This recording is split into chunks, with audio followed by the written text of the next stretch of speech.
You've probably heard the observation that the pandemic has accelerated trends that were evident before COVID-19 turned the world upside down.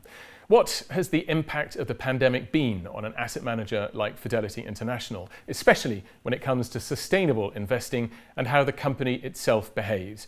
Well, to find out, I'm joined by the company's Chief Executive, Anne Richards. Anne, welcome to you. Corporate behaviour, good corporate behaviour, has been one of the themes of your time in post. Can you explain why sustainable investing matters to you personally?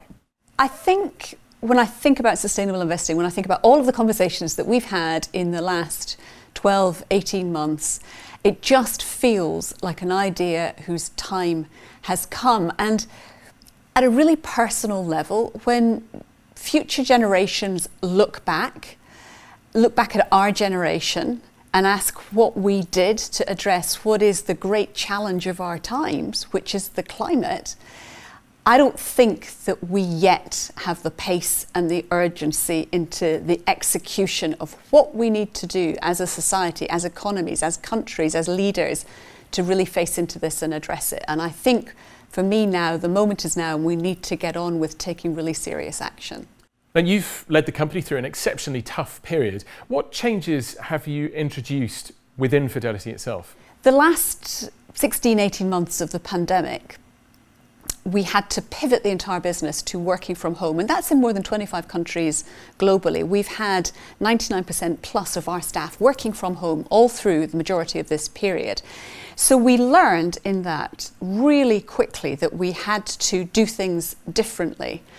But at the same time, we tried to keep our focus on what our strategic agenda was and keep moving forward on some of those really important things that we felt mattered through the company. And so the learning from me from this is that we can be bold, we can be ambitious, and we can do far more than we thought and imagined we could do in order to deal with the pandemic.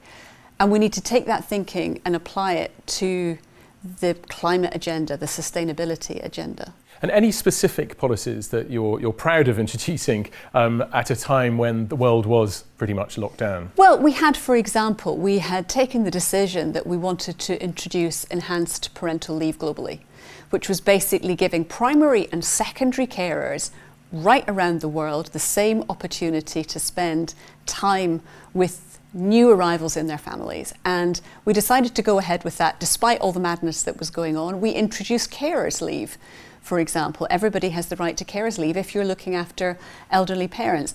We've continued to try to think about different things that we could do to keep our agenda moving forward. So that's Fidelity's own corporate sustainability, if you like, but these are things that you look for in investee companies as well. How are you formalising your investment team's approach to sustainable investing?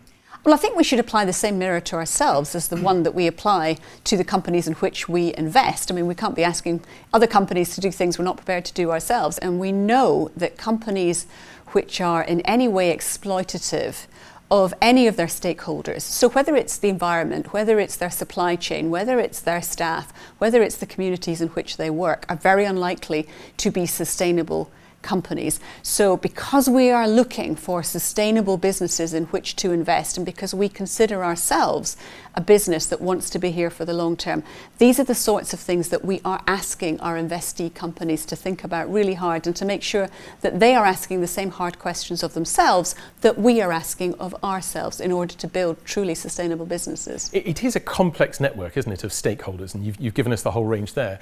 What's the biggest challenge for somebody in your position when you look at how you deal with that network of stakeholders? Look, for example, take supply chains. They are incredibly complicated. It's very seldom that you have a single supply chain. Every one of our suppliers has its own supply chain and they work through that. So getting the data, being able to truly look through all the way through a supply chain is immensely hard. I think the data is the single biggest thing that we all wrestle with. How do we get that? But it's improving.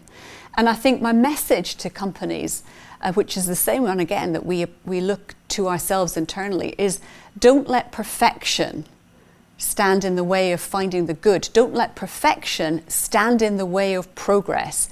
Because if we all can focus on just getting a bit better at that stuff, we will build the data sets, we will get more transparency, and that ultimately will be what leads us to a much better place, both in the companies in which we invest, and we believe therefore give us long-term better sustainable returns, but also in society as a whole. Small steps perhaps, but they all add up. Anne Richards, thank you very much indeed. That's all from the studio in London, but you can find out more about the team's work on fidelityinternational.com or your local Fidelity website. Goodbye.